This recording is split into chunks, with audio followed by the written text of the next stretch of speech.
As-tu déjà eu l'impression de prétendre être quelqu'un que tu n'es pas au fond de toi?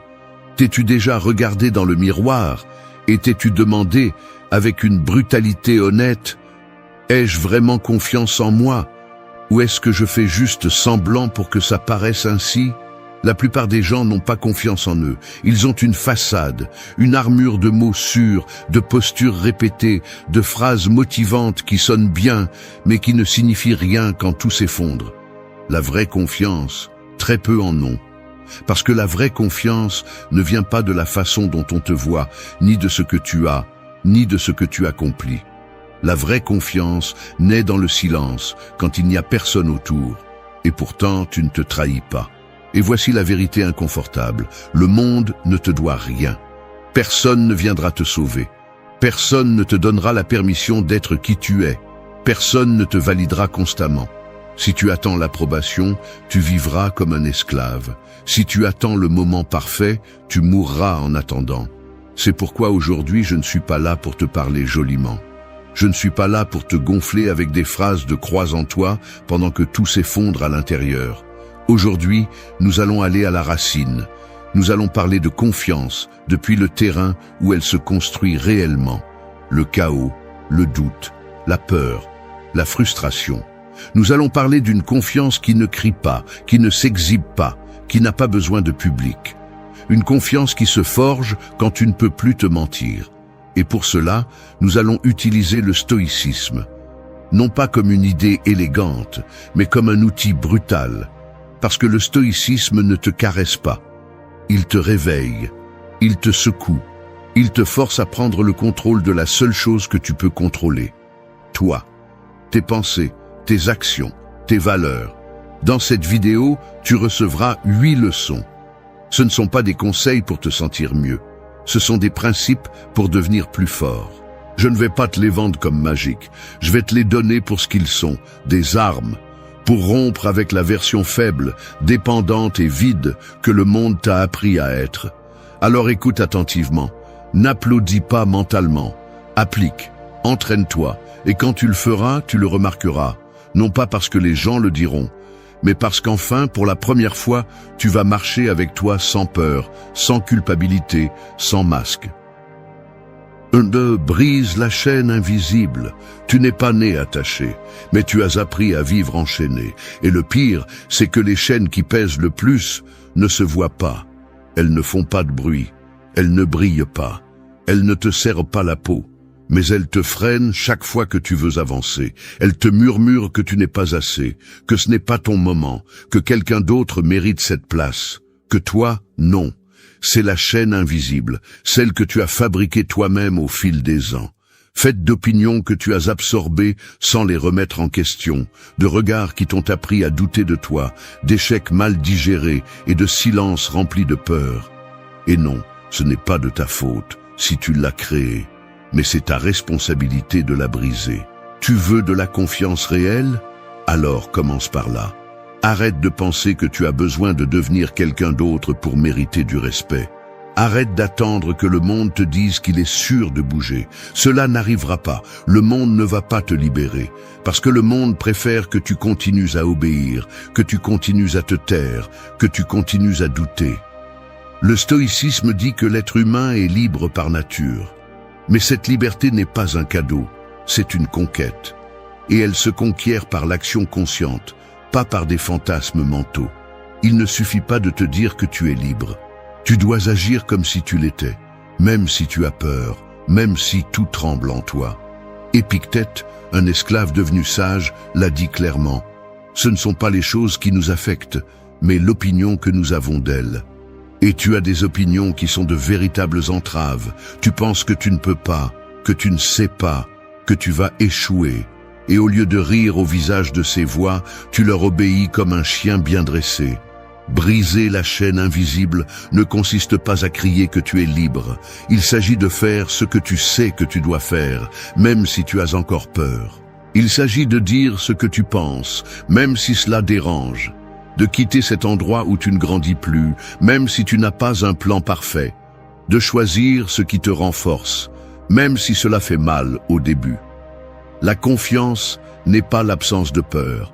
c'est l'action, malgré la peur. Et la seule façon de commencer à grandir en toi est de montrer, par des actes, que tu ne vas plus obéir à ces voix qui t'enchaînent.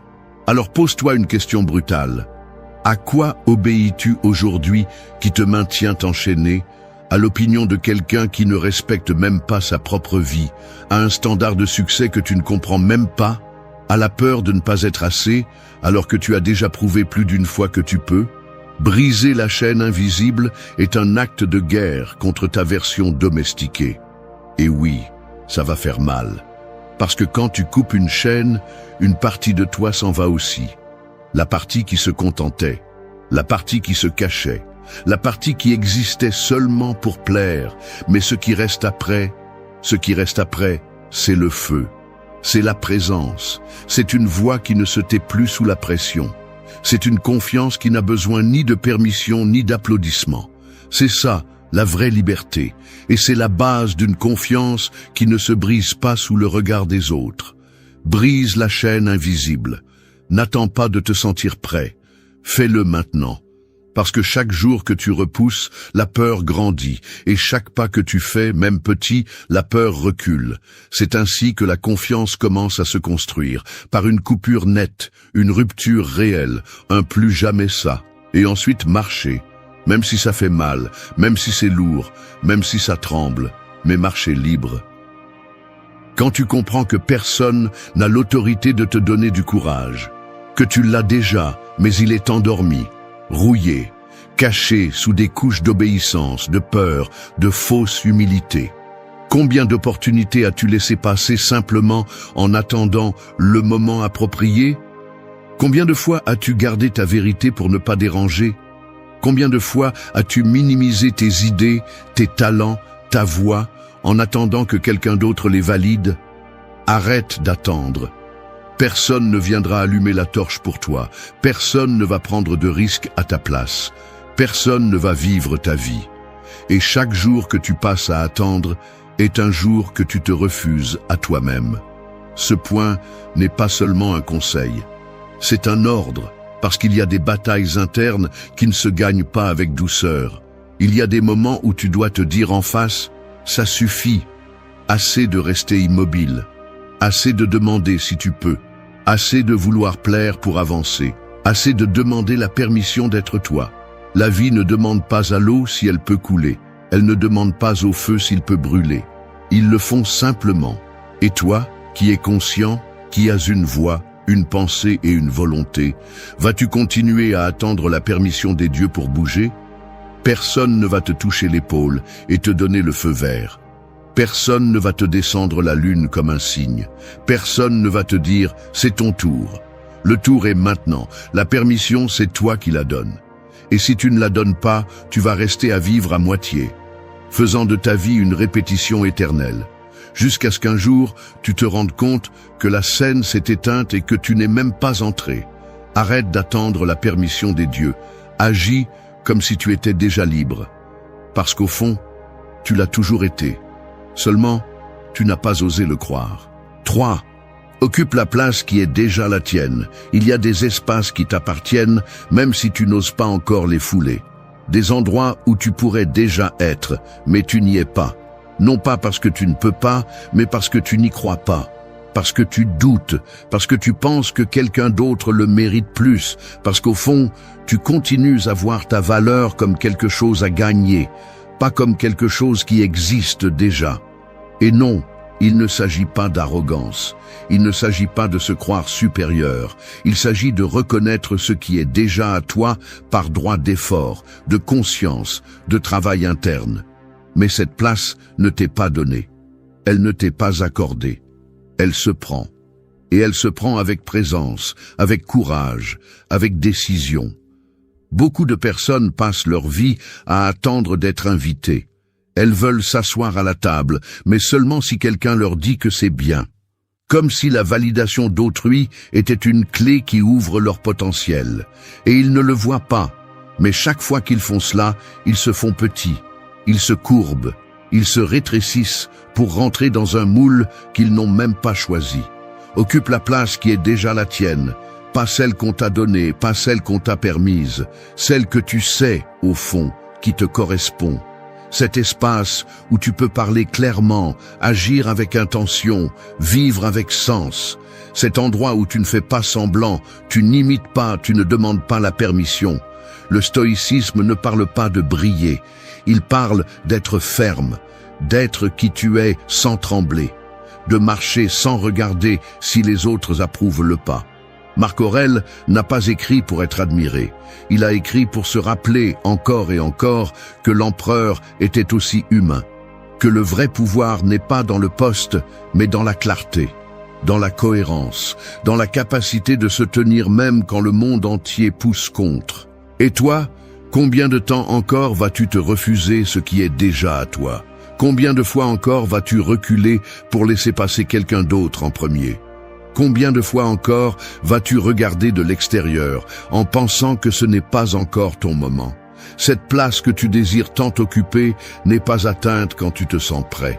Elle est atteinte quand tu oses agir comme si tu l'étais déjà. Non pas parce que tu fais semblant, mais parce que tu as besoin de te rappeler que tu n'es pas moins, que tu l'as déjà en toi, qu'il ne reste plus qu'à le prouver. Mais occuper ta place n'est pas confortable. Cela nécessite de la présence. Cela nécessite d'arrêter de s'excuser d'exister. Cela nécessite de supporter les regards, les jugements, l'inconfort d'être toi sans filtre. Cela nécessite que tu en aies assez de te cacher, que tu en aies assez d'être le second dans ta propre vie. Et tu sais quoi? Tout le monde ne l'acceptera pas. Il y aura ceux qui seront mal à l'aise, ceux qui diront que tu as changé, que tu es devenu arrogant, que tu n'es plus le même, et ils auront raison. Tu n'es pas le même, parce que tu as enfin décidé d'arrêter de mendier de l'espace et de commencer à l'habiter.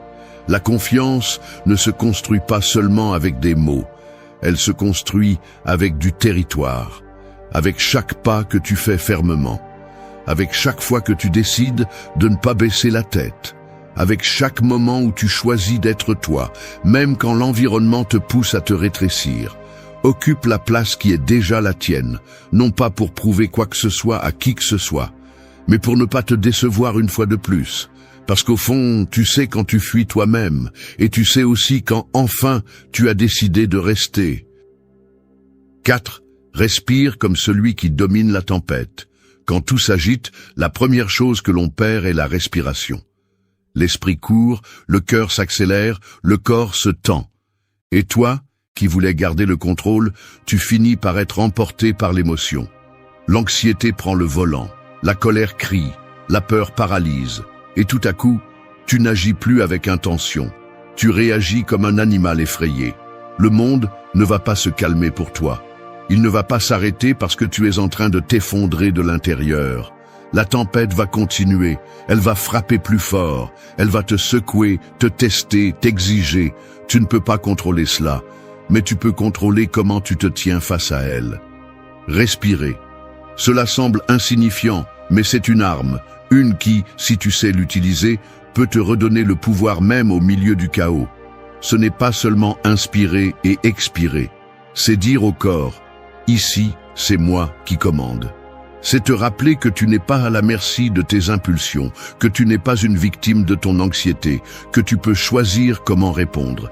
Les stoïciens savaient cela sans avoir besoin d'études modernes. Ils savaient que le corps répond à l'esprit, mais aussi que l'esprit peut être piraté à travers le corps. Et la respiration est la première entrée. Quand tu contrôles ta respiration, tu reprends la barre.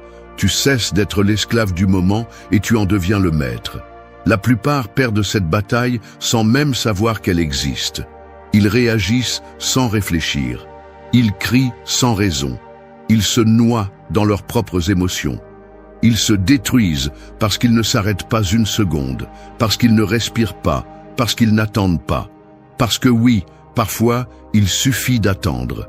Quelques secondes, une respiration profonde, un moment de silence entre le stimulus et la réponse. Respire comme celui qui domine la tempête, pas comme celui qui fuit, pas comme celui qui supplie. Respire comme celui qui a décidé de ne pas se laisser emporter, comme celui qui sait que, même si tout s'effondre à l'extérieur, à l'intérieur, il y a un centre qui reste ferme.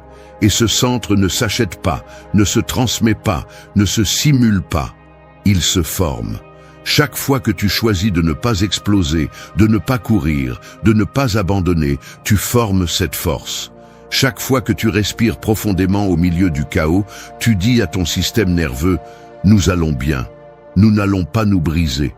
Et cela, c'est de la confiance. Pas le cri de fausse sécurité, mais le calme silencieux qui soutient tout quand tout le reste échoue. Tu n'as pas besoin de contrôler le monde, tu as juste besoin de te contrôler toi-même. Et cela commence par quelque chose d'aussi simple, d'aussi puissant et d'aussi négligé que la respiration.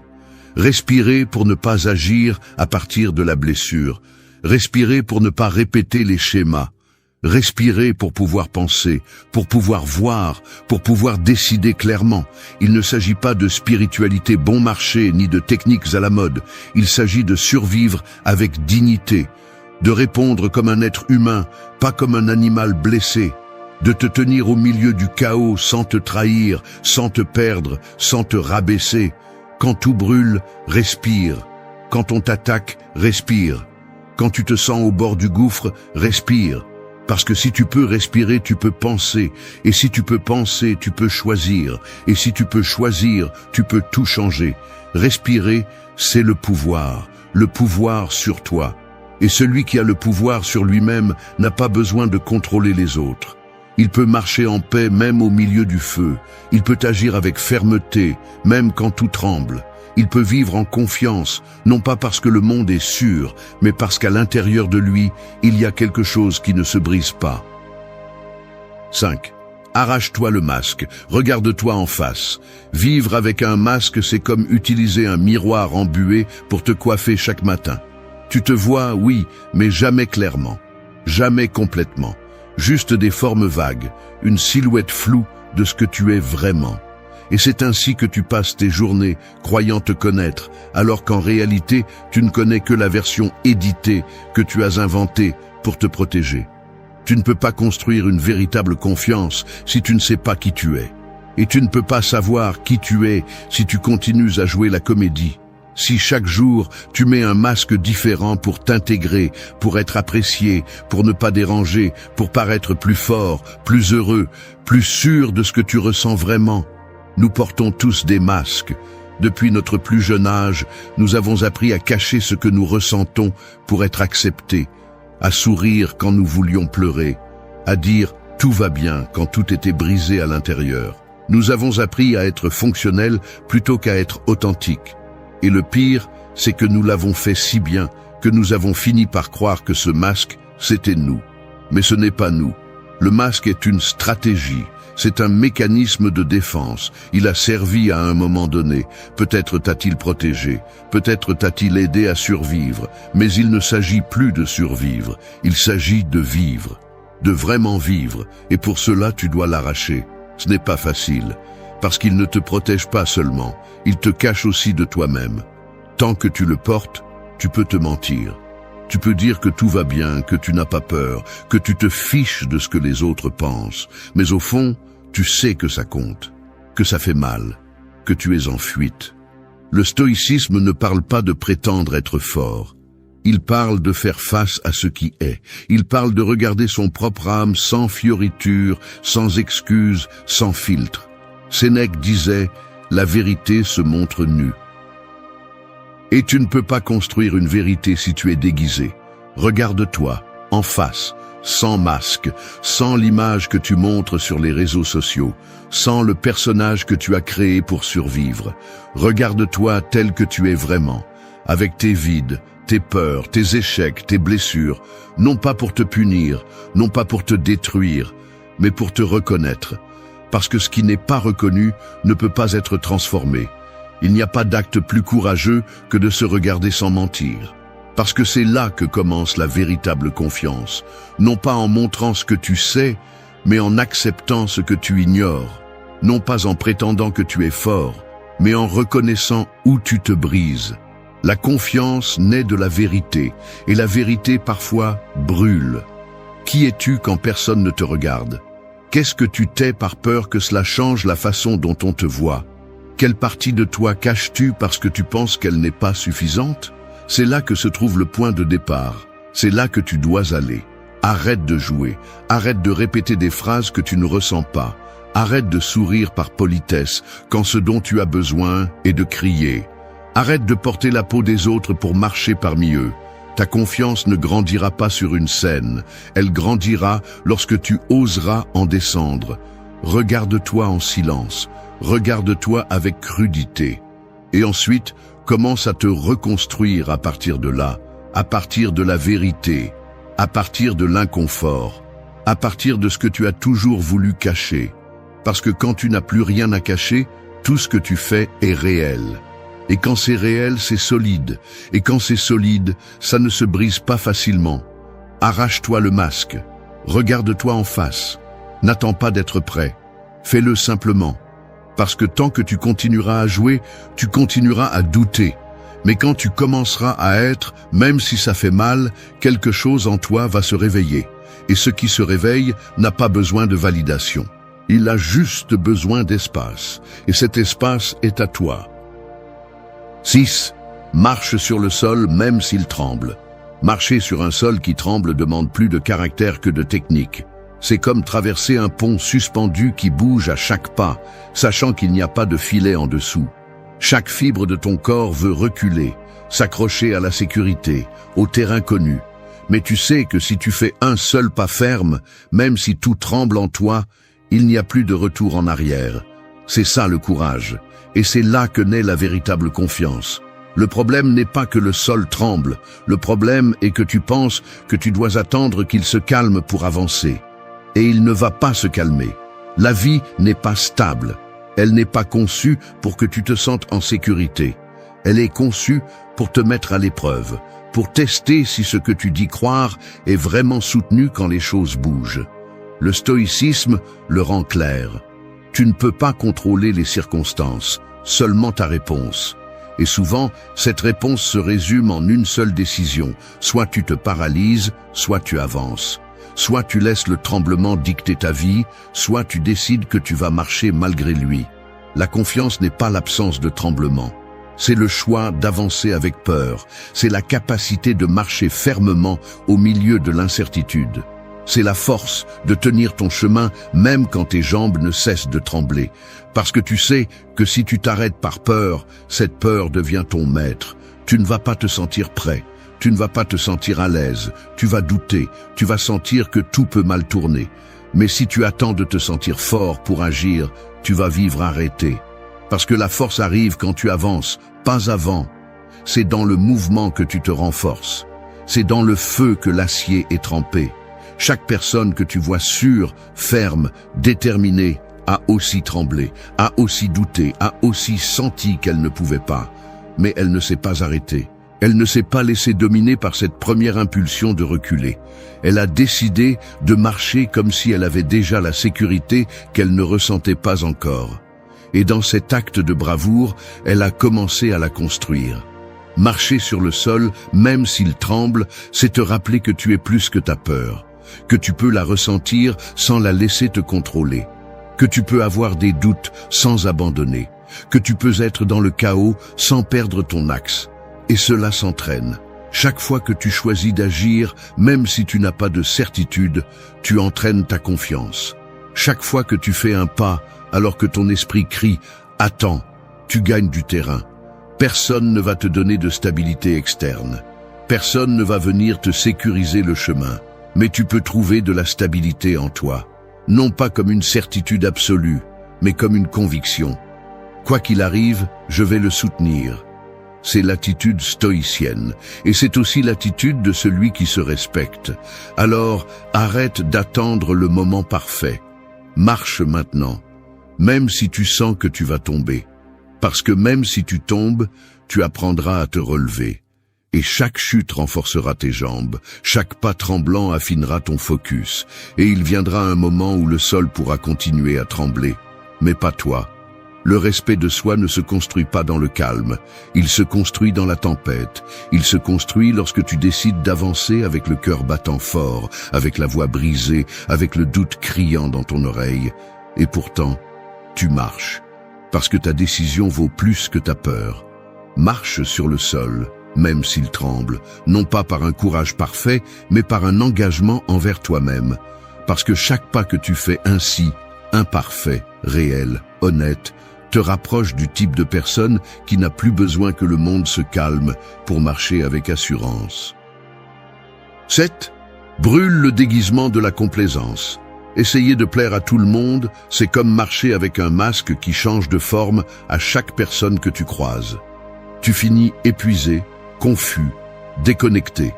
Et le pire, c'est qu'après tant d'efforts pour t'intégrer, tu ne sais même pas qui tu es. Tu sais seulement que tu as été de nombreuses versions, mais aucune authentique. Le désir de plaire n'est pas de la tendresse, c'est une prison. C'est une chaîne déguisée en courtoisie. C'est un poison lent qui se déguise en bonne intention. Parce qu'au fond, ce qu'il cherche vraiment n'est pas la connexion, mais l'acceptation désespérée. Ce n'est pas de l'empathie, c'est du besoin. Un besoin dangereux, celui d'être validé à tout prix, même à tes propres dépens. Les gens qui vivent pour plaire finissent par se trahir. Ils disent oui quand ils veulent dire non. Ils se taisent quand ils devraient parler. Ils sourient quand tout à l'intérieur brûle.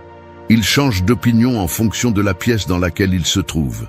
Et bien qu'ils semblent bien, à l'intérieur ils pourrissent. Parce que rien ne corrompt plus l'âme que de vivre en fonction des attentes des autres. Le stoïcisme ne te demande pas d'être grossier, mais il exige que tu sois réel. Tu ne peux pas marcher avec dignité si tu mesures constamment chaque mot, chaque geste, chaque décision, pour ne pas déranger. Sénèque le disait clairement, celui qui essaie de plaire à tout le monde ne se plaît pas à lui-même. Et si tu ne te plais pas à toi, comment peux-tu avoir confiance en toi ? Brûler le déguisement de la complaisance ne signifie pas devenir un rebelle sans cause. Cela signifie que tu arrêtes de te vendre à bas prix, que tu arrêtes de te déguiser en fonction de ce qu'on attend de toi. Cela signifie que tu choisis de déranger si cela signifie être cohérent, que tu préfères décevoir les autres plutôt que de te trahir une fois de plus. Il n'y a rien de plus épuisant que d'essayer d'être aimé de tous. Parce que tu seras toujours trop pour certains et pas assez pour d'autres. Il y aura toujours quelqu'un pour te critiquer, quelqu'un qui ne te comprendra pas, quelqu'un qui voudra que tu sois différent. Et si tu t'ajustes à chacun, tu finis par te perdre. Tu deviens un écho sans voix propre, une ombre qui n'existe que lorsque d'autres regardent. La vraie confiance se construit lorsque ton opinion de toi pèse plus que l'opinion des autres. Lorsque tu sais qui tu es, quelles sont tes valeurs, quelles sont les limites que tu ne franchiras pas, même si cela signifie perdre de l'affection, de la reconnaissance, des éloges. Parce que ce que tu gagnes est beaucoup plus grand, ton propre respect. Brûle le déguisement de la complaisance, ne le plie pas, ne le garde pas au cas où. Brûle-le, réduis-le en cendres, parce que tant qu'il y aura la possibilité de le réutiliser, tu le feras. Et chaque fois que tu l'utilises, tu perds un peu plus de toi. Tu vas déranger, tu vas décevoir, tu vas recevoir du rejet, mais tu vas aussi commencer à attirer ce qui est réel. Des personnes qui te respectent pour ce que tu es, pas pour ce que tu prétends être. Des relations qui se construisent sur l'authenticité, pas sur des masques sociaux. Tu ne peux pas marcher en toute confiance si tu demandes la permission avec les yeux. Tu ne peux pas avancer si chaque pas dépend de l'approbation externe. Tu ne peux pas avoir confiance en toi si tu t'es entraîné à plaire aux autres avant de t'écouter toi-même. Alors choisis. Tu peux continuer à jouer et être aimé de tous, sauf de toi. Ou tu peux commencer à être toi et peut-être perdre certaines choses, mais gagner quelque chose que personne ne peut te donner, la liberté intérieure. Et cette liberté vaut plus que n'importe quel applaudissement. Brûle le déguisement de la complaisance. Que la seule chose qui brille en toi soit la vérité, pas le reflet de ce que les autres veulent voir. 8. Sois l'esclave de ta parole, pas de tes excuses. Une personne vaut ce que vaut sa parole, non pas ce qu'elle dit, mais ce qu'elle accomplit. Non pas ce qu'elle promet lorsqu'elle est motivée, mais ce qu'elle soutient quand personne ne la regarde. Parce que parler est facile, promettre est facile, planifier est facile. Ce qui est difficile, c'est de rester fidèle à ce que tu as dit que tu ferais quand tu n'as plus envie, quand on ne t'applaudit pas, quand le chemin devient inconfortable. Nous vivons à une époque où la parole pèse peu. On dit « je vais changer » comme on dit « je vais boire de l'eau ». On jure un engagement et on le rompt au premier obstacle. On promet et on reporte. Et chaque fois que tu fais cela, tu ne déçois pas seulement les autres, tu te déçois toi-même.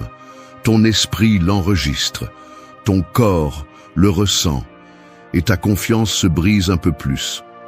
Le stoïcisme est brutalement clair sur ce point. La cohérence est la loi. Si tu dis quelque chose, tu le fais. Si tu t'engages, tu le respectes. Non pas parce qu'il y a des conséquences externes, mais parce que ta dignité en dépend. Parce que si ta parole n'a pas de valeur, tu n'en as pas non plus. Tu es de la fumée, tu es du bruit, tu es une promesse sans structure. Sois l'esclave de ta parole, non pas par orgueil, mais par respect de soi. Si tu as dit que tu allais t'entraîner, tu t'entraînes. Si tu as dit que tu allais abandonner quelque chose qui te détruit, tu l'abandonnes. Si tu as dit que tu allais commencer, tu commences.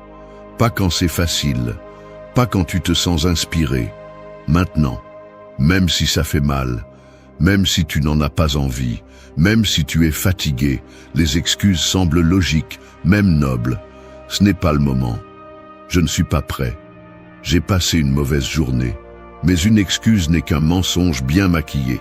Et si tu vis en y croyant, tu finis par entraîner ton cerveau à te faire défaut, à t'abandonner, à te trahir avec des arguments rationnels. Tu ne peux pas faire confiance à quelqu'un qui a toujours une excuse. Et cela s'applique aussi à toi. Tu ne peux pas te faire confiance si tu ne respectes pas ce que tu dis. Si tu te promets des choses que tu ne respectes jamais. Si tu fais des accords avec toi-même et que tu les brises comme s'ils ne signifiaient rien. Parce qu'ils signifient quelque chose. Ils sont la base de ton intégrité, de ton pouvoir, de ta structure. Tu n'as pas à promettre quoi que ce soit à personne. Mais si tu te promets quelque chose à toi-même, respecte-le. Parce que tu n'entraînes pas la discipline, tu entraînes le respect.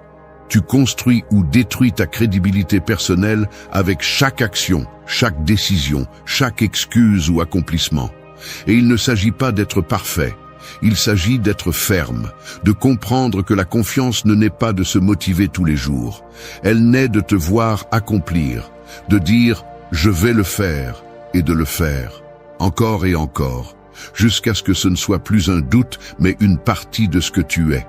Être l'esclave de ta parole, c'est faire de ton engagement une loi, pas une option, pas un caprice. Quelque chose que tu fais même si tu n'en as pas envie, parce que tu sais qu'à chaque fois que tu accomplis, tu te renforces. Et chaque fois que tu te justifies, tu t'affaiblis. Au final, ce que tu construis dans la vie repose sur ce que tu construis en toi. Et si en toi règne l'incohérence, l'auto-tromperie et la procrastination, aucun succès ne peut combler ce vide. Fais de ta parole un contrat. Et fais de toi le genre de personne qui le respecte sans surveillance. Parce que si tu peux te faire confiance, tu n'as plus besoin que le monde te le dise. Tu n'as plus besoin de rappels externes. Tu n'as plus besoin d'excuses. Tu as quelque chose de plus fort. Tu as de l'honneur. Et l'honneur ne se proclame pas, il se pratique tous les jours, à chaque décision, à chaque pas, à chaque fois que tu choisis d'être l'esclave de ta parole et non de tes excuses. Merci d'être resté jusqu'à la fin de la vidéo. Si vous avez tout vu, commentez « Je suis stoïcien » comme notre signe secret, indiquant que vous êtes un véritable apprenant du stoïcisme. La vie ne demande pas la permission pour te frapper. Elle ne te prévient pas quand elle va t'arracher quelque chose que tu aimes, ni ne s'excuse quand elle te jette au sol. La douleur n'arrive pas avec une explication. L'adversité ne demande pas si tu es prêt. Elles apparaissent simplement. Et quand elles le font, il y a deux chemins. Te laisser briser ou les utiliser pour te reconstruire plus fort. Cette vidéo n'est pas pour ceux qui cherchent du réconfort vide ou de belles phrases de dépassement de soi. Elle est pour ceux qui en ont assez de souffrir en silence, pour ceux qui ont compris que personne ne viendra les sauver, pour ceux qui savent, même si ça fait mal, que la vie n'est pas juste, mais qui sont quand même prêts à regarder la souffrance dans les yeux et à lui dire « je ne vais pas abandonner ». Le stoïcisme n'est pas une philosophie de bibliothèque. C'est un outil de guerre, une façon de penser conçue pour survivre au chaos, à la douleur et à la perte. Les stoïciens ne niaient pas la souffrance, ils lui faisaient face. Ils ne fuyaient pas la douleur, ils l'utilisaient. Ils ne se plaignaient pas du destin, ils l'acceptaient et le modelaient à leur avantage. Aujourd'hui, je veux que tu écoutes 9 leçons, 9 vérités inconfortables, oui, mais nécessaires. Je ne te promets pas un soulagement immédiat, je te promets des outils réels. Et si tu les utilises, si tu les fais partie de ta vie, je te garantis une chose, la douleur sera toujours là, mais elle ne te contrôlera plus. Parce que maintenant tu vas comprendre ce que les stoïciens savaient depuis des siècles. Ce qui importe n'est pas ce qui t'arrive, mais ce que tu fais avec. 1. Transforme ta blessure en un champ d'entraînement. Il y a des moments dans la vie qui font tellement mal qu'ils laissent des cicatrices que même le temps n'efface pas. Une perte, une trahison, un échec écrasant, une période où tu as senti que le monde entier était contre toi. Et c'est normal que ça fasse mal. Ce qui n'est pas normal, c'est de rester là. On ne choisit pas de souffrir, mais on choisit ce qu'on en fait. Il y a ceux qui deviennent des victimes éternelles de leur passé, et il y a ceux qui utilisent cette même douleur comme carburant pour se transformer. Tu décides de quel côté tu es. La blessure peut être une excuse ou un point de départ. Les stoïciens ne te diraient pas d'ignorer la douleur ou de la déguiser avec des phrases creuses. Ils te diraient de la regarder sans cligner des yeux, de la disséquer, de comprendre pourquoi elle te fait tellement mal. Et ensuite, de la transformer en ton champ d'entraînement. Chaque fois que tu te brises, on te montre tes limites. Et c'est précisément à ce point de rupture que commence la véritable pratique. La trahison te fait-elle mal? Alors, travaille ta confiance en toi, pas en les autres. La perte te submerge-t-elle? Apprends à lâcher ce qui n'a jamais vraiment été à toi. L'échec te consume-t-il? Redéfinis ta définition du succès. Parce que si la douleur ne te transforme pas, elle te lie. Et si tu ne la transformes pas en maître, elle devient bourreau. C'est ainsi que les stoïciens la voyaient. Non pas comme une punition, mais comme une opportunité. Non pas comme un obstacle, mais comme le terrain idéal pour tester de quoi tu es fait. Mais cela ne s'obtient pas par la pensée magique ou les livres d'auto-assistance. Cela s'obtient en affrontant ta blessure comme si tu entrais dans une salle d'entraînement. Avec intention, avec discipline, avec l'envie de sortir plus fort que tu n'es entré. Je ne te dis pas d'ignorer la douleur, je te dis de l'utiliser. Que tu te tiennes devant le miroir avec toutes tes fissures exposées et que tu dises « c'est ici que je commence à me reconstruire ». Parce que cette blessure qui aujourd'hui semble être ta faiblesse, si tu l'affrontes avec courage, demain sera la preuve vivante de ta force. Tu ne vas pas changer ce qui s'est passé, personne ne le peut. Mais tu peux décider que ton histoire ne se termine pas à cette scène, que cet événement ne sera pas ton identité, mais ton origine, l'endroit où tout a commencé. Et non, ce n'est pas facile, il ne s'agit pas de se sentir mieux, mais de devenir meilleur. Il s'agit d'arrêter de demander à la vie d'être plus douce et de commencer à te demander d'être plus fort. Alors, chaque fois que tu as mal, souviens-toi de ceci, cette blessure n'est pas là juste pour te tourmenter, elle est là pour t'entraîner, pour te montrer ce que tu dois travailler, ce que tu dois lâcher, ce que tu dois renforcer. C'est ton dojo, ton gymnase mental, ton champ de bataille. C'est là que ton caractère est forgé. Et si tu résistes, si tu décides que tu ne vas pas abandonner, alors un jour, tu regarderas en arrière et tu comprendras pourquoi tout faisait si mal. Parce que tu étais en train d'être façonné. 2. Rompe le contrat imaginaire avec la vie.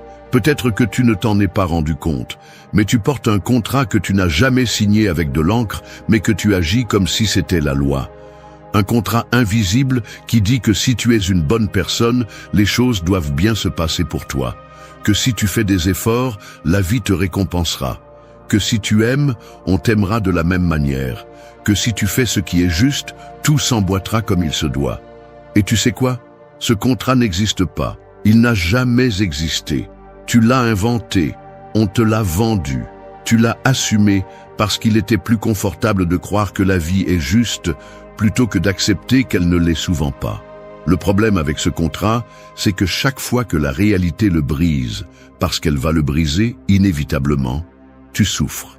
Non seulement à cause de ce qui se passe, mais aussi parce que tu le prends comme une trahison. Comme si l'univers te devait quelque chose. Mais l'univers ne te doit rien. Il n'y a pas de garantie, pas de promesse. Il n'y a pas une clause qui dit que la souffrance ne touche que les méchants et le bonheur les bons. Ça ne fonctionne pas comme ça. Et plus tôt tu le comprendras, plus tôt tu arrêteras de te battre contre l'inévitable. Les stoïciens le savaient bien. Ils n'attendaient pas que la vie les traite avec douceur. Ils ne faisaient pas ce qui est juste pour être récompensés. Ils le faisaient parce que c'était juste. Un point, c'est tout. Ils vivaient avec vertu, non pas par peur de la punition ou par désir de récompense, mais parce qu'ils savaient que c'était la seule façon d'avoir un véritable contrôle, le contrôle sur soi-même. Tout le reste, le résultat, l'opinion des autres, la fortune ou le malheur, est hors de tes mains. Rompre ce contrat imaginaire est un acte de libération. C'est arrêter d'attendre que les choses se passent comme tu le souhaites simplement parce que tu crois qu'elles devraient. C'est comprendre que la vie n'est pas conçue pour te faire plaisir. Elle est conçue pour continuer, avec ou sans toi, avec ta joie ou ta douleur. La question n'est pas « pourquoi cela m'arrive-t-il ?», mais « que vais-je faire de ce qui m'arrive ?» Regarde, je ne dis pas que tu dois renoncer à l'espoir ou que tu dois devenir une pierre sans émotion. Je dis que tu dois arrêter de négocier avec la vie comme si c'était un accord commercial. Ce n'est pas le cas. Et chaque fois que tu attends quelque chose en retour pour ton effort, pour ta bonté, pour ton amour, tu te prépares à une déception. Fais ce qui est juste parce que oui. Donne le meilleur de toi sans garantie. Aime en sachant que tu pourrais perdre. Et pourtant choisis de le faire. Ce n'est que lorsque tu arrêtes d'attendre que la vie soit juste que tu peux commencer à être juste toi-même. Ce n'est que lorsque tu acceptes que la douleur peut arriver, même si tu fais tout bien, que tu peux y faire face sans ressentiment. Ce n'est que lorsque tu romps ce contrat invisible que tu peux vivre avec une véritable liberté. Parce que tu ne te plains plus à chaque coup que tu n'attendais pas.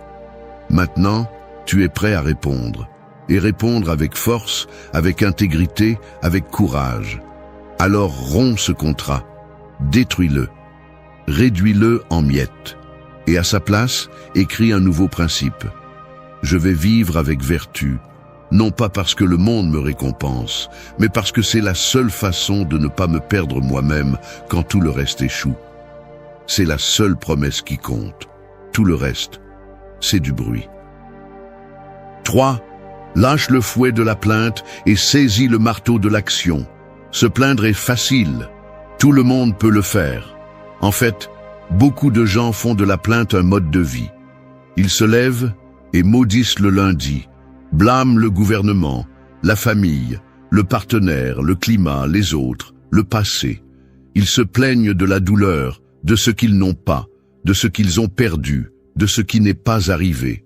Et oui, ils peuvent avoir des raisons valables de se sentir mal, mais il y a une vérité crue qui fait mal à accepter. Se plaindre ne change rien. Les stoïciens méprisaient la plainte inutile. Non pas parce qu'ils étaient insensibles, mais parce qu'ils comprenaient que plus vous passez de temps à pleurer sur ce que vous ne pouvez pas contrôler, moins vous avez d'énergie pour agir sur ce que vous pouvez. Pour eux, chaque lamentation était une occasion perdue de faire quelque chose. Chaque fois que vous vous enlisez dans l'auto-apitoiement, vous brandissez un fouet qui ne tombe que sur vous-même, encore et encore, sans but, sans progrès, juste pour vous rappeler à quel point vous êtes mal. Et qu'est-ce que vous obtenez avec ça? Rien. Plus de souffrance, plus d'amertume, plus de paralysie. La plainte est un poison lent. Elle vous endort. vous convainc que vous êtes une victime et non un protagoniste. Elle vous fait croire que le monde vous doit quelque chose et que vous n'avez aucune responsabilité dans votre propre vie. Mais le stoïcisme ne laisse pas de place à cette attitude. Il vous lance un seau d'eau froide et vous dit « Lève-toi, fais quelque chose. Peut-être que ce n'est pas de ta faute, mais c'est ta responsabilité. » Parce que l'action est la seule chose qui transforme la douleur en quelque chose d'utile. Saisir le marteau de l'action ne signifie pas nier ce qui fait mal, ni se forcer à être fort. Cela signifie prendre ce que vous avez, même si c'est peu, même si vous êtes brisé, et construire avec cela. C'est commencer là où vous êtes, avec ce que vous avez, même si ce n'est pas juste, même si ce n'est pas suffisant. Ne vous arrêtez pas pour pleurer sur le marteau rouillé. Utilisez-le. Donnez le premier coup, même si votre main tremble. Même si le résultat n'est pas immédiat, même si personne ne vous applaudit, parce que l'acte de bouger est déjà, en soi, un triomphe. La plainte prolongée est un luxe que vous ne pouvez pas vous permettre si vous voulez sortir du trou. Je ne te dis pas d'ignorer ta douleur, je te dis de la canaliser, de la transformer en élan. Tu as mal? Bouge. Tu es fatigué? Fais-le quand même. Tu as l'impression que personne ne te comprend? Peu importe, tu n'es pas venu chercher de la compréhension, tu es venu forger du caractère. Et cela ne se fait qu'en agissant, pas en se plaignant. Chaque minute que vous passez à regretter comment les choses devraient être est une minute que vous pourriez utiliser pour les changer. Les stoïciens savaient que vous ne pouviez pas toujours changer votre situation, mais vous pouviez toujours changer votre attitude. Et cela change tout. Parce qu'au moment où vous arrêtez de parler de combien vous allez mal et commencez à agir, quelque chose en vous change. Vous n'êtes plus un spectateur. Vous êtes maintenant un combattant. Et cela compte. Cela se ressent. Cela transforme. Alors, lâche le fouet. Arrête de te faire mal avec tes propres mots. Choisis le marteau. Choisis l'action. Même si elle est imparfaite, même si elle fait mal, même si tu te trompes. Parce que tant que tu frappes la pierre, tu es vivant. Tu avances. Tu dis au monde et à toi-même que tu ne vas pas rester à terre. Et cela, dans cette vie, est déjà une victoire. 4. Fais de la douleur ton mentor, pas ton bourreau. La douleur ne demande pas la permission. Elle arrive quand tu t'y attends le moins et s'installe sans demander combien tu peux supporter. Elle est inconfortable, implacable, et parfois semble venir avec la seule intention de te détruire de l'intérieur. Mais voici la vérité que peu veulent accepter. La douleur n'a pas de volonté propre. Elle n'est pas ton ennemi, jusqu'à ce que tu décides de la transformer en une. Car la douleur en elle-même ne te ruine pas. Ce qui te ruine, c'est la façon dont tu l'interprètes, dont tu la confrontes, dont tu permets qu'elle te façonne. Pour les stoïciens, la douleur était une partie naturelle du chemin. Ils ne l'adoraient pas, mais ne la maudissaient pas non plus. Ils la regardaient en face, sans fioriture, sans drame, et se demandaient « Qu'est-ce que je peux apprendre de cela ?» C'est la différence entre celui qui transforme la douleur en son bourreau et celui qui la transforme en son maître. Le bourreau te punit, te humilie, te rend plus faible. Le maître te guide, te renforce, te polit. Les deux font mal, mais l'un te lie et l'autre te libère. Peut-être que tu ne peux pas éviter ce qui t'est arrivé. Peut-être que tu n'es pas responsable des blessures que tu portes. Mais tu as le pouvoir de décider ce que tu en fais. Tu peux les utiliser comme une excuse pour te noyer ou comme une leçon pour te relever. Tu peux permettre à la douleur de te fermer, de te remplir de haine, de rancœur, de peur. Ou tu peux choisir de la laisser t'ouvrir les yeux, te réveiller, te forcer à évoluer. Ce n'est pas du romantisme bon marché, c'est la réalité. Parfois, la douleur est la seule chose qui te fait changer. Parce que quand tout va bien, tu ne remets rien en question. Mais quand ça fait mal, là, tu commences à regarder à l'intérieur. Là, tu te demandes qui tu es, ce que tu fais, pourquoi tu restes coincé dans la même chose. La douleur n'est pas l'ennemi. La complaisance l'est. L'habitude de vivre en automatique sans remettre rien en question, sans grandir, sans améliorer. La douleur arrive pour briser cela, pour te faire te sentir mal à l'aise, pour te forcer à te réveiller. Et oui, c'est dur. Parce qu'au début, ça semble injuste. Parce que le corps fait mal, l'esprit fait mal, l'âme fait mal. Mais la douleur affine aussi. Elle te rend plus conscient, plus présent, plus humble. Elle te montre tes limites, tes erreurs, tes attachements. Elle t'enseigne ce que tu ne voulais pas voir auparavant. Et si tu as le courage de l'écouter sans te victimiser, tu vas trouver là des réponses qu'aucun confort n'a pu te donner. Les stoïciens ne cherchaient pas la douleur, mais quand elle arrivait, ils l'utilisaient. Ils ne la gaspillaient pas en lamentations inutiles. Ils la transformaient en discipline, en concentration, en sagesse. Ils savaient que s'ils laissaient la douleur faire son travail, s'ils ne résistaient pas et ne se plaignaient pas, ils en sortiraient transformés de l'autre côté. Et c'est ce que tu peux aussi faire. Tu n'es pas obligé de souffrir en vain. Tu peux utiliser cette douleur comme un ciseau qui sculpte, pas comme un fouet qui punit. Alors chaque fois que la douleur frappe à ta porte, ne fuis pas, ne te cache pas, ne la nie pas. Ouvre-lui, regarde-la dans les yeux et demande-lui « Qu'est-ce que tu viens m'apprendre ?» Et alors, écoute, parce que la douleur ne vient pas pour te détruire, elle vient pour te révéler. Et si tu la laisses vraiment, elle peut être le maître le plus brutal, mais aussi le plus honnête que tu aies jamais eu. Fais de la douleur ton mentor, parce que si tu ne le fais pas, tôt ou tard, elle deviendra ton bourreau. 5. Souviens-toi de ta date de péremption. Tu vas mourir. Et non, ce n'est pas une menace ni une tentative bon marché de te faire peur. C'est un fait. C'est une réalité que beaucoup préfèrent enterrer sous des tonnes de distractions, de routines vides et de fausses promesses d'éternité. Mais plus tu évites de regarder ta mort en face, plus tu deviens faible. Parce que lorsque tu oublies que tu as une date de péremption, tu commences à vivre comme si ton temps était infini. Et c'est là que tu perds. Les stoïciens ne voyaient pas la mort comme une fin sombre, mais comme une boussole. Une qui leur rappelait où aller et ce qui méritait leur attention. Ils pratiquaient le memento mori, une phrase simple mais puissante. Souviens-toi que tu vas mourir, non pas comme un culte de la souffrance, mais comme une invitation à vivre avec plus d'intention, plus d'urgence, plus de vérité. Et toi, combien de temps as-tu passé à tout remettre à plus tard? Combien de fois as-tu dit « je commence demain, quand je serai prêt, quand j'aurai le temps ?» Comme si le temps te devait quelque chose, comme si la vie était obligée de t'attendre. Mais elle ne l'est pas.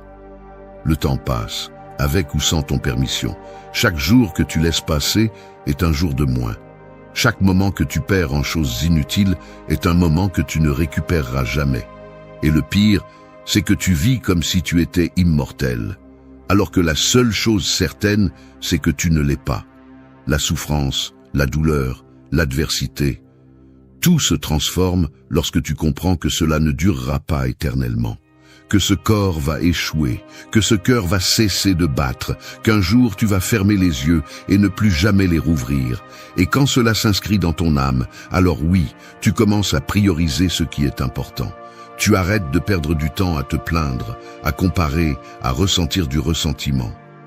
Parce que tu comprends que tu n'as pas de temps pour ça. Tu as une vie, une seule. Et chaque seconde compte. Épictète disait que nous ne devrions pas nous comporter comme si nous allions vivre 1000 ans. Parce que tu ne vas pas vivre 1000 ans. Tu ne sais pas si tu verras même le mois prochain. Et il ne s'agit pas de vivre dans la peur. Il s'agit de vivre avec conscience. De regarder le calendrier et de savoir qu'un jour, tôt ou tard, ton nom sera gravé sur une pierre tombale. Et la seule chose qui comptera, c'est ce que tu as fait avec le temps qui t'a été donné. Qu'as-tu construit? Qui as-tu aimé? Qu'as-tu laissé derrière toi? Ce souvenir de ta mort ne t'affaiblit pas, elle te libère. Parce que lorsque tu comprends que tu n'as rien de garanti, tu arrêtes d'attendre et tu commences à agir. Tu arrêtes de faire semblant et tu commences à vivre.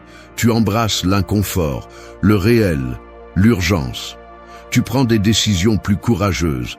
Tu dis les vérités que tu as toujours gardées pour toi. Tu aimes plus fort. Et tu laisses aller plus vite tout ce qui ne vaut pas la peine, parce que tu sais que tu n'es pas ici pour toujours. La plupart des gens vivent sous anesthésie, comme s'ils allaient se réveiller demain et après-demain et le jour suivant sans faute, comme s'ils avaient une éternité dans leur poche. Mais tu n'es pas la majorité, tu ne veux plus perdre de temps. Tu es ici pour te rappeler que tu es en vie et que ce miracle ne dure pas éternellement. Ne ignore pas la mort, ne la vois pas comme une ennemie, vois-la comme une alliée, comme une force qui te pousse à bouger, à grandir, à laisser une trace, qui te rappelle, chaque fois que tu clignes des yeux, que ce moment est unique, irrépétable. Il n'y a pas de deuxième essai, il n'y a pas de répétition, il n'y a pas de bouton de redémarrage. Et si aujourd'hui tu souffres, si aujourd'hui tu traverses une période difficile, souviens-toi de ceci, même cette douleur a une date d'expiration, même cette étape va se terminer. Alors utilise-la, presse-la, apprends d'elle, fais en sorte qu'elle compte. Parce que ce qui te détruit, ce n'est pas la souffrance, c'est de gaspiller ta vie en croyant que tu en auras une autre. Souviens-toi de ta date de péremption, écris-la dans ton esprit, porte-la avec toi comme un bouclier. Et chaque fois que tu te sens perdu, regarde-la et demande-toi, est-ce que je vis aujourd'hui comme si c'était le dernier jour? Ou est-ce que je continue à dormir en attendant un demain qui ne viendra peut-être jamais? 6. Efface le nom des coupables et écris le tien. Il est facile de pointer du doigt, de blâmer tes parents, le système, ton ex, ton patron, ton enfance, la malchance. Il est facile de dire « je suis comme ça à cause de… » et de remplir cette ligne avec le nom de celui qui t'a le plus marqué ou qui t'a fait le plus de mal. Mais la facilité ne transforme pas, et le confort, lorsqu'il devient une habitude, finit par être une prison. Les stoïciens avaient clairement compris quelque chose qui est difficile à accepter. Ce qu'on t'a fait peut faire mal, peut avoir laissé des cicatrices, peut même avoir marqué ton chemin, mais cela ne définit pas ton destin. La véritable force réside dans le fait de prendre le contrôle, même lorsque tu n'étais pas responsable de l'origine de la douleur. Parce que oui, il se peut que tu n'aies pas allumé le feu, mais si tu ne fais rien, tu finiras par te brûler dans les ruines pour toujours. Effacer le nom des coupables ne signifie pas que ce qu'ils t'ont fait était bien. Cela ne signifie pas que tu oublies, ni que tu nies ton histoire. Cela signifie que tu arrêtes de leur donner le volant de ta vie, que tu ne vas plus permettre que leurs erreurs te gouvernent, que tu ne vas pas rester attaché à une narration où tu es toujours la victime, parce que tant que tu continues à blâmer les autres, tu te prives du pouvoir de changer. Assumer ta part est inconfortable, c'est effrayant, parce que cela t'oblige à te regarder sans excuse, à reconnaître que bien souvent, c'est toi qui es resté là où tu savais que tu ne devais pas être, que c'est toi qui as accepté moins que ce que tu méritais, que c'est toi qui as gardé le silence quand tu devais parler, qui as attendu quand tu devais agir, qui as répété des erreurs que tu connaissais déjà. Il ne s'agit pas de te blâmer, il s'agit de reprendre la barre. Le stoïcisme ne croit pas aux excuses, il croit en la responsabilité. Pas dans un sens moralisateur ou punitif, mais dans un sens libérateur. Si tu assumes la responsabilité de ta vie, alors tu as le pouvoir de la changer. Si tu fais partie du problème, tu peux aussi faire partie de la solution. Et c'est ce qui est le plus brutal et en même temps le plus encourageant dans tout ce chemin. Tu peux toujours recommencer, mais seulement si tu acceptes que tu es aux commandes. Il y a une phrase de Marc Aurèle qui résume bien. Tu as le pouvoir sur ton esprit, pas sur les événements extérieurs. Réalise cela, et tu trouveras la force. Arrête d'attendre que le monde s'excuse, que la vie soit juste, que les autres changent. Prends le contrôle toi-même, décide toi-même, coupe les chaînes toi-même, prends en charge toi-même, parce que si tu ne le fais pas, personne d'autre ne le fera. Et oui, cela va te coûter. Parce qu'assumer la responsabilité n'est pas seulement courageux, c'est douloureux. Mais cette douleur est le prix de la liberté. C'est le moment exact où tu arrêtes de répéter ton histoire et commences à l'écrire. Et dans cette nouvelle histoire, le protagoniste n'est pas coincé dans ce que les autres ont fait. Il est concentré sur ce qu'il va faire maintenant. Alors, efface les noms, biffe les excuses, fais le silence, et quand la poussière retombe, écris le seul nom qui compte dans cette nouvelle étape, le tien. Parce que si quelque chose change, ce sera parce que tu l'as changé. Pas parce que quelqu'un est venu te sauver, pas parce que la vie a été généreuse, mais parce que tu as décidé que c'était assez. Et quand tu arrives à ce point, quand tu assumes la charge complète, alors oui, tout commence à se transformer. 7. Marche pieds nus dans l'inconfort. Nous vivons à une époque obsédée par l'évitement du moindre frottement d'inconfort. Tout est conçu pour que tu ne ressentes rien. Des boutons qui t'évitent de te lever, des distractions qui taisent tes pensées, un divertissement constant pour que tu ne te confrontes pas à ton vide. La douleur est masquée par des pilules, les émotions sont anesthésiées par des écrans, et l'inconfort, on le fuit. Mais la vérité brute est que rien de précieux ne naît dans le confort. Rien de fort ne pousse dans un sol mou. Les stoïciens savaient que l'inconfort n'est pas quelque chose que tu devrais éviter. C'est quelque chose que tu devrais chercher. Marcher pieds nus à travers lui, le sentir, vivre avec lui, t'entraîner dans lui. Parce que c'est là que se forme le courage. C'est là que ton caractère est forgé par des coups durs, pas par des caresses. Tu n'es pas ici pour construire une bulle parfaite où rien ne fait mal. Tu es ici pour devenir quelqu'un qui, même s'il a mal, continue à marcher. L'inconfort te parle. Il te dit où tu es faible, ce que tu as évité, ce que tu as remis à plus tard. Il te met face à tes limites, à tes peurs, à tes excuses. Et si tu es courageux, tu ne t'échappes pas.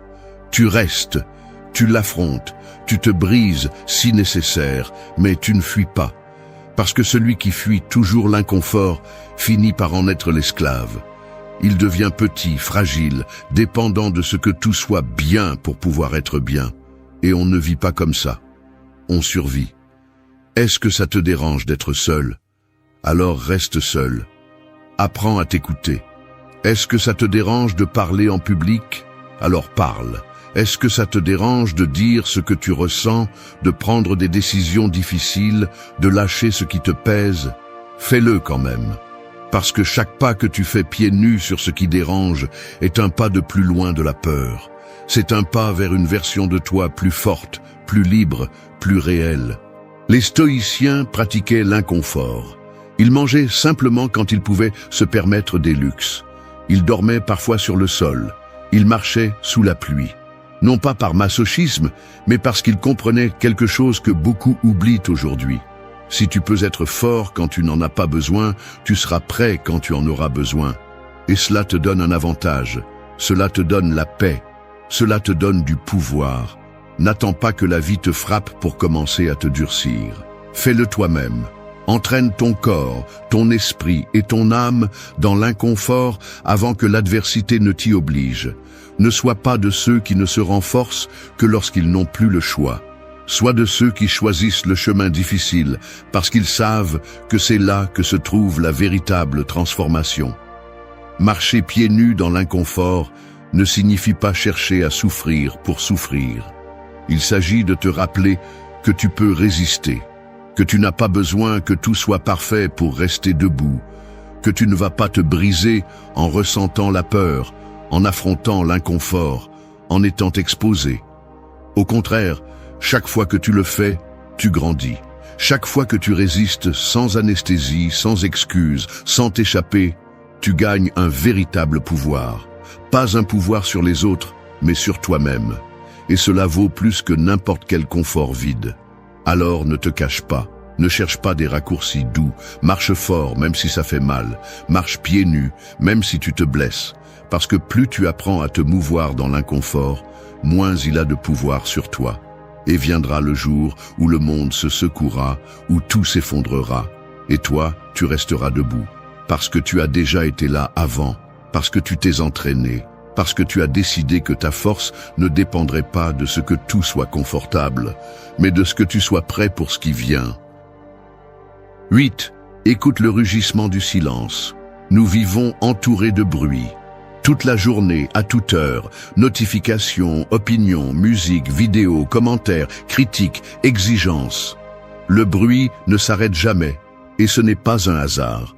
C'est un piège parfaitement conçu pour que tu ne sois jamais seul avec toi-même. Parce que quand tout s'éteint, quand le bruit s'en va, le silence apparaît. Et c'est là que beaucoup de gens paniquent. Parce que dans le silence, tu ne peux pas te distraire. Dans le silence, tu t'écoutes, et ce que tu entends n'est pas toujours joli. Le silence est brutal, il te montre tout ce que tu as évité. Il te jette à la figure tes décisions, tes contradictions, tes insécurités. Il te force à te regarder sans filtre, sans écran, sans fioriture. C'est pourquoi nous l'évitons autant. C'est pourquoi nous nous précipitons pour remplir chaque espace vide avec plus de stimuli, plus de voix, plus de bruit. Mais il y a quelque chose que les stoïciens savaient et que tu dois aussi te rappeler. Seul dans le silence se révèle l'essentiel. Les stoïciens pratiquaient l'introspection comme un outil quotidien. Marc Aurèle, empereur de Rome, s'asseyait pour écrire ses pensées, ses doutes, ses peurs, sans besoin d'applaudissements ni de validation. Il ne le faisait pas pour les autres. Il le faisait pour se comprendre lui-même. Parce que la maîtrise du monde commence par la maîtrise de soi, et cela ne se fait pas dans la distraction. Cela se fait dans le calme. Écouter le rugissement du silence, c'est avoir le courage de tout éteindre et de t'asseoir avec toi-même. Sans excuse, sans masque, sans besoin de montrer quoi que ce soit. Juste toi et tes pensées. Et oui, cela peut faire mal. Cela peut être inconfortable. Cela peut te faire peur de voir ce qui est vraiment à l'intérieur. Mais c'est nécessaire, parce que tu ne peux pas construire une vie solide si tu ne sais même pas qui tu es quand tout l'extérieur s'éteint. L'adversité te laisse souvent en silence de force. Elle te prive de mouvement, de distraction, de faire, et te laisse seul avec ta douleur. Et là, dans cet endroit où il n'y a pas de bruit pour couvrir ce que tu ressens, c'est là que commence la véritable transformation. Ne sois pas effrayé si le silence t'accable. Embrasse-le, écoute-le, parce qu'en lui se trouve la vérité que tu n'as pas voulu affronter. Quand tu apprends à être bien avec toi-même dans le silence, rien ne te perturbe. Quand tu fais du silence une habitude, tu n'as pas besoin de l'approbation de personne. Tu n'as pas besoin de bruit extérieur pour te sentir valide. Tu trouves la paix dans ton propre jugement, la sécurité dans ta cohérence, la force dans ta clarté. Et ce genre de pouvoir, le monde ne te le donne pas, tu te le donnes. Dans un monde où tout le monde crie, avoir la capacité de garder le silence et de t'écouter est une forme de rébellion. Tout ne se résout pas en réagissant, tout ne se guérit pas en parlant. Parfois, la réponse est d'écouter ce que ton âme crie quand tout se tait. C'est le rugissement du silence, fort, brut, non négociable. Le genre de vérité qui n'a pas besoin de volume pour te faire trembler. Alors cherche le silence, fais-lui de la place, non pas comme un luxe, mais comme une nécessité. Éteins les voix des autres pour écouter la tienne, et quand tu la trouves, soutiens le regard, même si ça fait mal, même si ça te montre des parties que tu n'aimes pas, parce que ce n'est que lorsque tu pourras être complètement avec toi-même, sans fuir, sans éviter, sans dissimuler, que tu découvriras la véritable force que tu as en toi. Le silence n'est pas vide, c'est la salle où se forgent les âmes fortes. 9. Brûle les raccourcis, forge le véritable chemin. Tout le monde veut des résultats, tout le monde veut se surpasser, guérir, grandir, gagner, changer sa vie. Mais peu sont prêts à payer le véritable prix. C'est que nous vivons dans la culture du raccourci, du comment y arriver en 3 étapes, du fais ceci et change ta vie en 7 jours, de la méthode infaillible. Nous voulons tout rapidement, tout facilement, tout sans effort. Mais ce qui vient facilement, part facilement, et ce qui coûte, reste.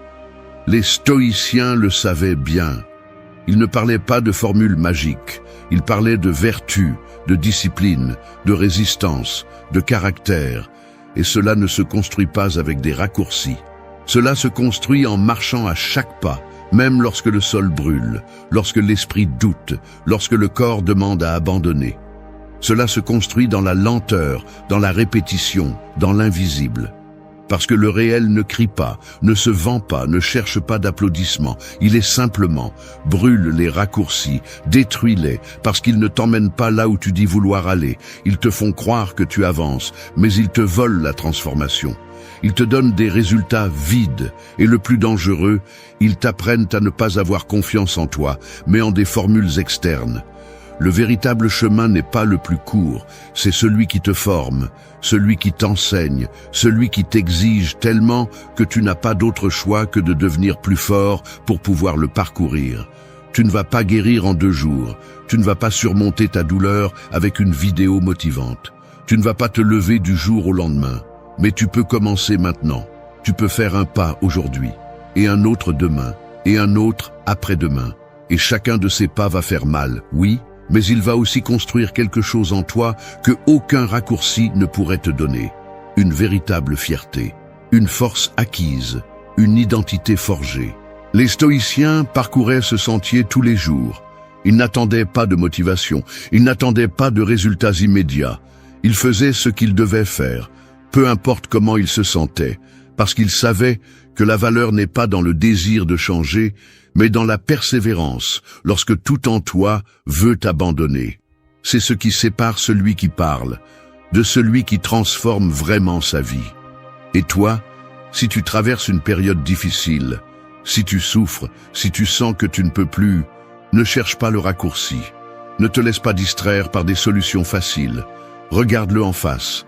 Accepte que le chemin est dur, mais réel, qu'il fait mal, mais transforme, qu'il fatigue, mais forme le caractère, et commence à marcher, même si c'est lent, même si tu trébuches, même si personne ne semble le remarquer. Parce que chaque pas que tu fais sur le véritable chemin vaut plus que 100 pas sur un raccourci sans âme. Rends-toi fort dans le processus.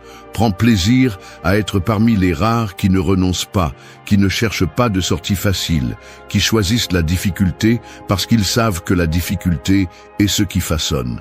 Parce que lorsque tu arriveras, lorsque tu regarderas en arrière et verras tout ce que tu as traversé, tu ne seras pas seulement fier d'être arrivé. Tu seras fier de qui tu es devenu en chemin. Alors arrête de chercher l'astuce. Brûle la carte, forge ton propre chemin, pas à pas, la tête haute et les poings serrés. Non par ego, mais par dignité. Non pour impressionner les autres, mais pour pouvoir te regarder dans le miroir et savoir que tout ce que tu as accompli, tu l'as fait toi-même, sans raccourci, avec vérité, avec feu, avec âme, parce qu'à la fin, le seul chemin qui compte, c'est celui qui te transforme. Merci d'être resté jusqu'à la fin de la vidéo. Si vous avez tout vu, commentez « Je suis stoïcien » comme notre signe secret, indiquant que vous êtes un véritable apprenant du stoïcisme. N'oubliez pas de vous abonner et de liker la vidéo si elle vous a plu. Rendez-vous dans la prochaine vidéo et rappelez-vous, continuez à cultiver votre esprit stoïque.